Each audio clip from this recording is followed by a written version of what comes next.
Todos os dias eu recebo áudios de estudos da palavra. E esses dias, antes mesmo de ouvir um desses, eu estava lendo João 6, quando Jesus se apresenta como o pão da vida. Ele diz: "Quem vem a mim jamais terá fome, quem crê em mim jamais terá sede, e aquele que o Pai me enviar, eu não rejeitarei." Essa palavra já tinha mexido muito comigo, mas quando eu ouvi o estudo baseado em Êxodo 7, tudo começou a se conectar. E a meditação começa quando Deus diz algo muito forte, que o coração de Faraó estava obstinado. Faraó era poderoso, tinha controle político, econômico e muita autoridade. Mas o coração dele estava cego pela raiva, pelo medo de perder, pela necessidade de ser o principal. E continua dizendo que a Bíblia nos lembra, em Jeremias, que o coração humano é enganoso e corrupto. Enquanto às vezes nós também já tivemos certeza de que algo era tudo o que precisávamos para viver, e hoje, olhando para trás, pensamos: como fui imatura. Ainda mais quando aquilo que um dia ocupou todo o nosso coração já não ocupa mais.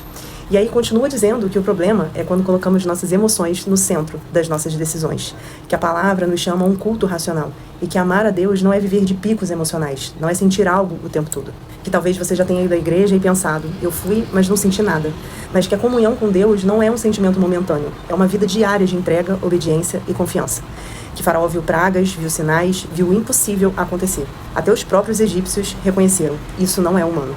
Mas o coração obstinado não enxerga, mesmo diante da evidência. E aí entra João 6, quando Jesus se apresenta como o pão da vida, aquele que realmente sacia, aquele que não rejeita, aquele que não perde nenhum filho. E isso falou diretamente comigo, porque quando estamos presos às emoções, à dor de não entender os processos de Deus, nós tentamos manter o controle. A gente insiste, resiste e ficamos cegos para o tempo e a vontade dele.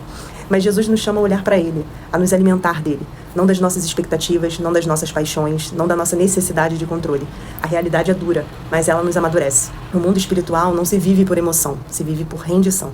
Que a gente não permita que as emoções nos seguem, que o nosso coração não se torne obstinado e que mesmo sem entender tudo, a gente escolha confiar. Porque só ele é o pão que sustenta, só ele é a luz que não engana e só nele a vida eterna. Se hoje você percebe que suas emoções estão falando mais alto que a fé, não lute contra isso sozinho.